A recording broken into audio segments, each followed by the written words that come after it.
Hello friends, and welcome to another episode of the Urban Homesteading channel with Professor DIY, Mrs. DIY and Elpida. Our project today will be a very whimsical build. We are going to recycle some old shutters, really old shutters, and we are going to make a screen for an office, a privacy screen. Is that what it's called? We're going to show you a lot of interesting things, and we're going to try and use as much of the old material as is humanly possible. We're going to try and recycle all of it, right?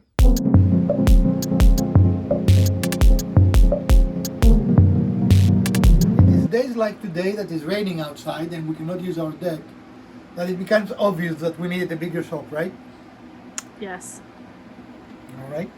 Or fewer tools. Bigger shop. Fewer tools. Bigger shop. So this week we're going to start, not sure if we're going to finish, a privacy, what we call it? Screen. A privacy screen for Mrs. DIY's office, because he has one of those very modern offices with only glass doors, right? So you feel like you're sitting in a fishbowl all day. Right. So we decided to fix that, and we bought, in essence, 4 panels, these 2 panels, and another one identical to it from the second-hand store for $20, which brings it to $5 per panel, which brings it to a cost that you couldn't buy the wood for, Right. in essence, right? And we're going to hopefully modify it and make some nice modern, they're modern going to be, right, the design? A creative design. Not just slats. Okay. Because this looks boring to me. We're going to start by removing hardware, and we are going to continue by removing the doohickeys here. Doohickeys, those are slats. The slat doohickeys. So today we're going to take an old shutter like this, and we are going to transform it in a very modern, whimsical, and very useful product like this. Port this while Okay. So now what we're doing is divesting it of all of the lovely dust and cobwebs and other things that came with when purchased, and so that's the first step. Because those are the benefits of buying second-hand things, right? Right.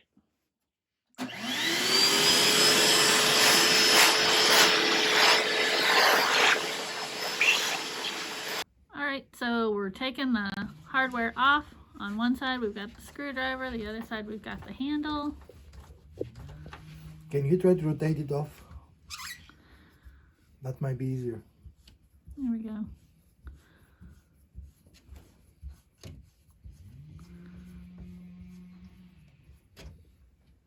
Okay, and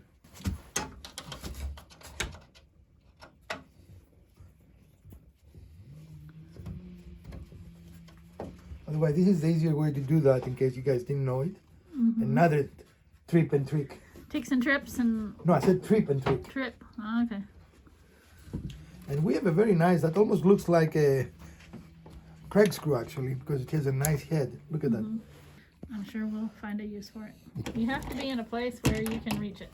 Yeah. So this is the top hardware that usually slides into the track for these. And I don't know how to take it off. Oh, we'll be right back then. Is that the correct way? Where it is loose? Is that way, Yeah, right? no, that's righty-tighty. There's lefty-loosey. What did Lucy do to anyone? Loose, like the word. I know, I was being funny.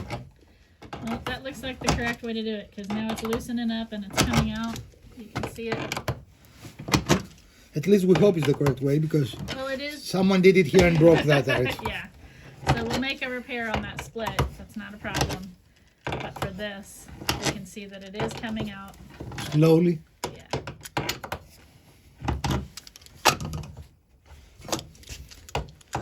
Not hand free yet. Nope. It'll be like Rain Man Rain. So the video for half an hour taking the screw out. Absolutely. Or whatever this is called. That's not a screw. No. Okay, so we're taking off some of the hinges here. And we're going to keep that because we're going to use it in the other project. We're taking it off now so we can make the alterations we need. And I found out that old screw boxes are great Little places. storage places for your current projects, huh? So no need to go I don't know, you guys won't believe I said that. I do not need to go out and buy more containers. Who are you and what have you done with Professor DIY? Because Well, you know. you are all about containers. All about containers. Okay. So there's how many? 3 sets on each pair. And so got another set going, and then they'll have a final set at the bottom. And then I just want to show you what we pulled out from the bottom of this, which is slightly different. Here's the part that was at the top, which keeps it in the track when these are in like a traditional setting. And then this is the part that came out of the bottom, and this is a plastic sort of grommet, kind of similar to a drywall, what's it called? Insert, like you would use to hold something onto drywall, except for it doesn't expand. This does have threads here, and this is used to adjust the height of these panels when they're, again, in the traditional setting, and the tracks to make sure that they're level and the way they should be so that they open and close correctly. And so that they stay in the doorway. Right, that too. Okay, so we've got this last set of hinges, and then we're going to move to the next step. So a small lesson here. Like me, you might not know how to remove something. When we started, we didn't, right? But do not force it, because then you cause damage, right? Right. That both devalues this piece, and this would never have been very, very sturdy because the joint opened and they didn't close it again, right? Right. So probably what happened is this is, as you saw, something that you needed to do into a circular motion like a screw to release, and probably somebody just yanked this out with some Actually, pliers. based on this, I think someone hit it. Okay, that could be too. Trying to loosen it. But anyway, so they weren't doing it appropriately, and they got impatient and they broke the piece. So the lesson is, go slowly. If you don't know how to figure something out, it's okay. Take your time. Right, take your time. Don't try to force things. Forcing things break them. Right. So since we have to do other things, we're going to start the repair here. What I'm going to do, I'm going to open this a little bit while Mrs. DIY puts some glue. And here you can use very expensive equipment afterwards, your finger, to drop the glue in the joint there. And we're going to let the glue actually dry and harden, right? Yes. So, Do you need to try to put it on the other side as well? yes. Okay, so she can take some of this extra wipe off and use it on the other side, right? She could if she wanted to. Lift it this way. Well, that will make it hard for us to work on it, though. Okay.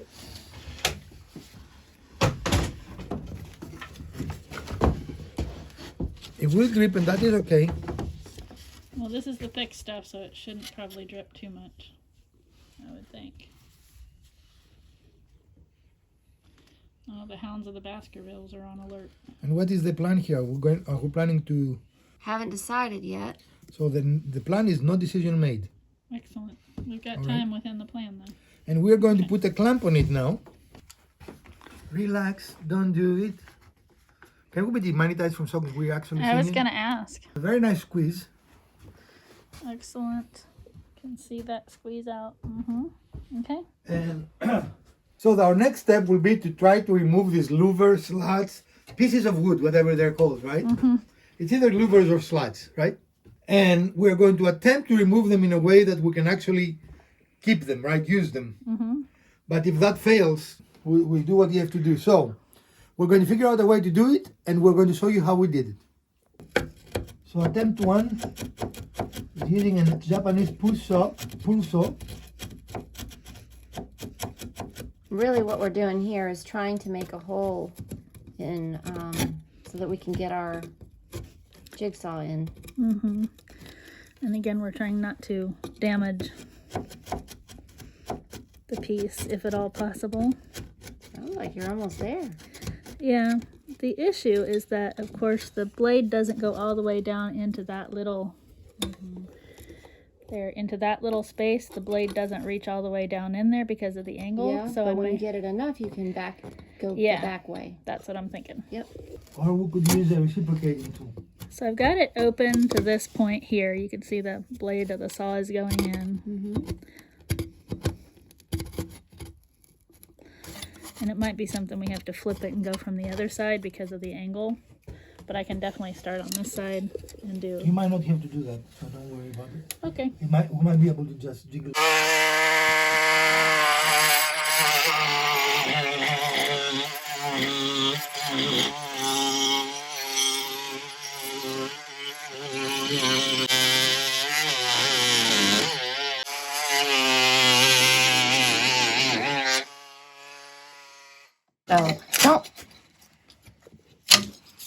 Excellent.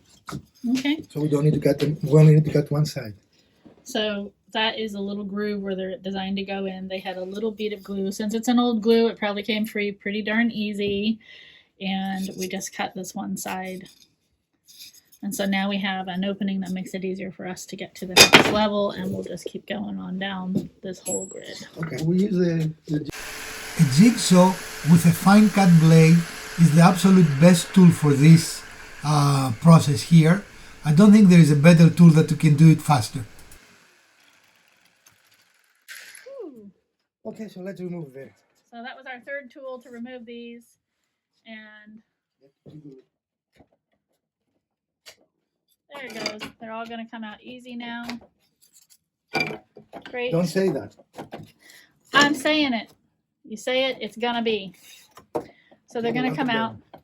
And that made a really quick work of cutting through these. But again, we did have to make that initial cut with the other tools just to make room for the jigsaw to come in. So we're going to get all of these slats removed. We're going to go to the next section. And then we'll come back and show you how that looks. So the first panel is done, as you can see. The first part of the panel. Right. And then the second part of the panel, we are going to do using the same process. So we're not going to show you that. We'll come back on the next step. You can clearly see here the amazing job the right blade on the jigsaw can do. You can see a little bit of tear because the wood is soft and old and brittle. But overall, a little bit of sanding will take complete care of this, and you're going to see a little bit down the video that this was not a problem at all. So this little fuzziness you see in the end did not represent a problem, could very easily be addressed, and we did address it without any issue and did not cause any problems to the project. Nice straight cut. Again, that's going to make it really easy to remove the rest of these slats. A good sander makes a very quick job of this, as you can see here. It flattens all the parts that they were sticking out from cutting them with a jigsaw and makes a very nice surface. Very smooth to the touch, very pleasant to the eye. That adds a little bit of visual interest when you look at the piece when it is done from the back side. In any case, this is a great outcome. Again, the sander seems to be the best tool to remove this type of finish from old equipment, old furniture. We've had a lot of luck with it, and we try to avoid chemical strippers because we live here in the forest and we do not want to pollute the forest, especially since we have animals and there is a lot of wildlife around us. But the sander, as you can see here, works very, very well and does a fairly quick job of removing all the old finish.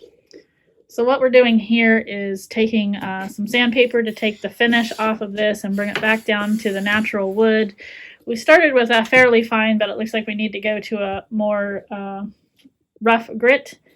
We're going back down to a 60 to get this finish off, and then probably we'll come back with the fine and bring it back to a smooth finish. So, yep. Start with coarse sandpaper. We started with 6 degree and then slowly change the sandpaper to finer and finer, and I think we finished with 120. This is not going to be a glassy surface. 120 is a very good last finish. You don't need to go to 200 or 500 unless you want a very, very fine glassy surface in your finish, which is not something that we are going on for in this specific project. So in our typical fashion, we just resawn a 2x6 to create some of the pieces we need for our project, right? Mm-hmm. So now we did resaw it to what is the thickness? 1 inch? 1 inch. Mm-hmm. And now we need to resaw it in width. Mm-hmm. And we want approximately this width. We use that as a test piece. And we don't know. I say this width because I don't know what the width is. We're just going to use it. We like the dimension. And again, we're using the piece right here on our table saw. That's tight. Okay. Can you put it, please? And all we're doing now is to make sure that we are not too tight, right? Right. Okay. I think we're good there. And we're going to make 2 pieces out of it.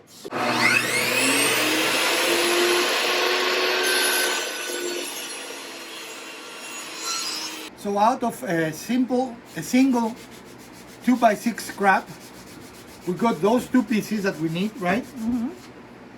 And our next step is to go to our miter saw and cut them to length. And like always, we're not going to use a measuring tape, but instead we're going to use the actual piece and we're going to mark where we want to cut it. Okay. So let's see. So now we have that marked. You can just see the little bit of mark. I don't see the mark. I do. It's right there. Okay. Okay. So we'll take that to the miter saw, cut it off. I'll go to be heavy. Yeah, you'll be on this side of the Don't mark. be proud, yeah. Yep. And that way, if we do need to, I mean, if we're, it's always a better idea to be a little bit long because then you can shave it a little bit as opposed to being short. Right. So we have two different lengths that we need to cut, and we are starting with the longer of the two. So if we make a mistake and we happen to cut this a little too short, it can still become the short one. Right. And we're not going to waste the material, right? So we're going to go and mark it, cut it, dry fit it, and if we're happy, we're going to cut the other piece to the correct dimension. Shop safety, people. I'm wearing the readers and the safety glasses, and here we are. So for these support members for the piece that we're making, we're putting in some pocket screws. Yes. Pocket screws are the perfect joinery here and very commonly used in furniture making.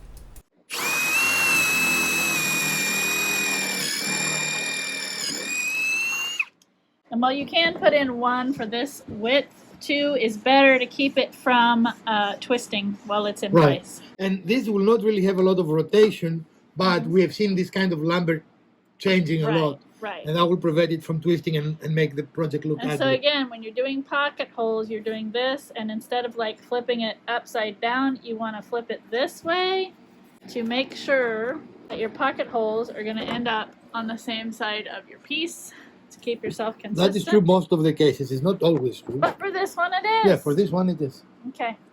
More pocket holes.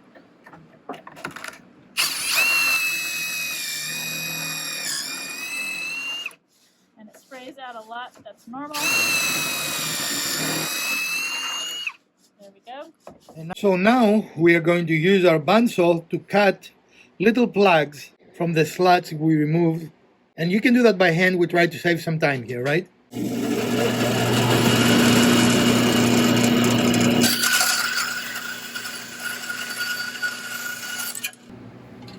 So after a lot of little cutting, right?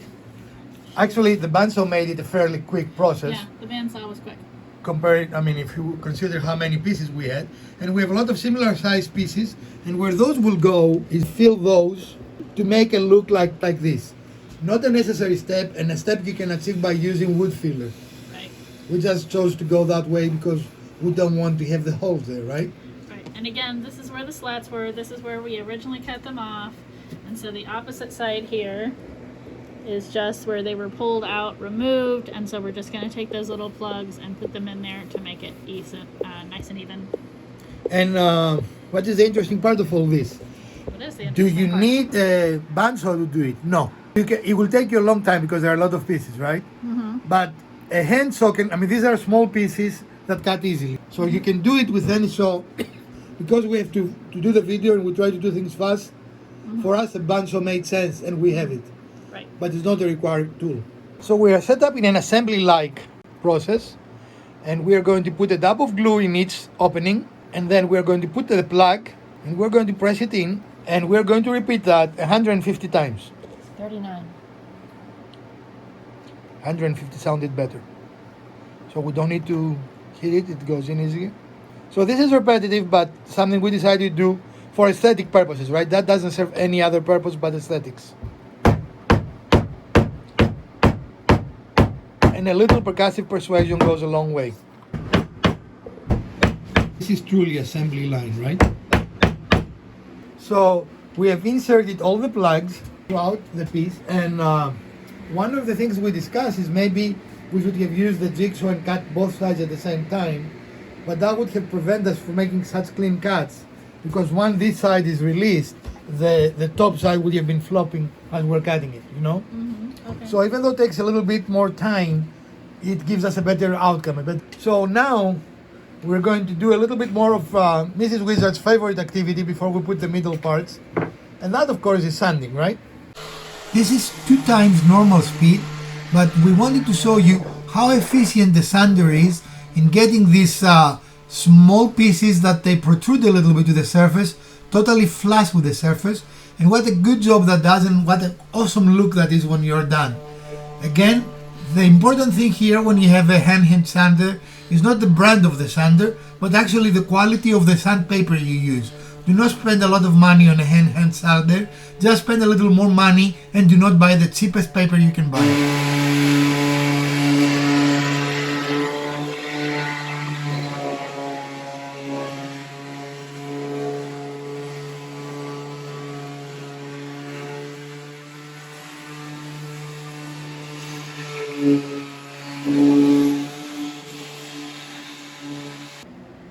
One of our favorite tools in the shop is this plastic razor, right? Yeah, it's a blade. I don't know. Yeah, it's called razor actually. And these are amazing. They are very inexpensive and they're safe, right? None of us has cut themselves Plastic. through them. Okay, you moved too fast, so what Sorry. you were trying to say. Okay, so they will not cut you. In most cases, they do a very, very good job removing dry glue and other residue, right? Yep. So we love it. It's one of our favorite things. Our dog Atlas braved the rain to come from the main house to the shop because he could not stand to be without us. Of course, he always wants attention. That's why you see him pacing here. He's not upset. You can see his tail wagging. He does not care about the sounds. And as you see now, he calmed down and he's just looking at us. He just wants always to have attention. And when you don't give him attention, he paces. Other than that, he really loves being with us no matter where we are, and he's really not afraid of loud sounds. So our next step is to put the middle brace in, right? And we cut it to be a reasonably tight fit. So We have marked where the middle of this space is, so we Right. can align it on both we also have ends. marked there, yeah. And there is no difference if the pocket screw holes are up or down, but it is easier for us to assemble it if they're facing us, right? Yes. Versus underneath. We have intentionally made it reasonably tight, right? Yep. Which means that a little percussive persuasion will be needed.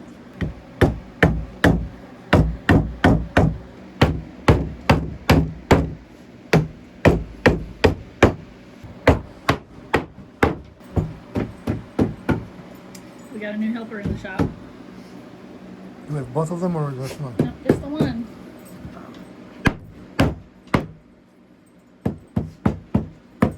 So the next step will be to do the pocket screws. Okay. Okay. Installing the pocket screws.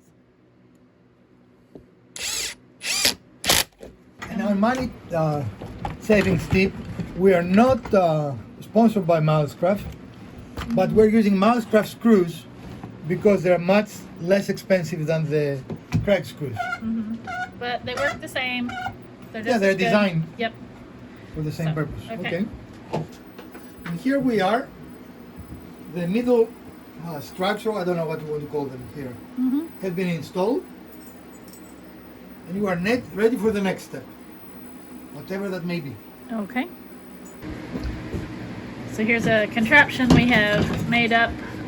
This side is screwed into the bench top. This side is clamped, and it's exact fit for these slats so that you can help hold them in place and make the sanding process go a little bit faster instead of trying to do each one individually. Okay, change of plans. Our little jig thing didn't work as well as we were hoping. So we're going to go and move into the sander, the stationary sander that should do it at least faster even if we do it piece by piece. This is most definitely a tool that not many makers talk about, but has been a very valuable tool for us, and a lot of times we find it to be the best way to sand something. For example, here, I cannot imagine any better way to sand those small pieces of wood faster, more efficiently, and in the cleanest possible way. And as you're going to see in a few moments, we can even sand the round part of those little pieces of wood because both sides are rounded without having to do anything special. As you can see, Mrs. DIY here, simply by rocking the piece forward and backward, preserves the round and also at the same time takes away the material, the finished material. It works very effectively, it works very fast, and it is probably the best way to do this thing. Not a necessary tool, but a nice tool to have. You can see here how efficiently this process goes. You can see that it takes but a few seconds to finish each piece, so fairly quickly we went for a pile of finished pieces that we just cut off the original piece into nice, perfectly sanded pieces that we can use as we transform this piece from an old louver door to a brand new, very modern privacy screen. As you can see, there is no better way to achieve this outcome. So this is our first dry fit, and we think we like this pattern.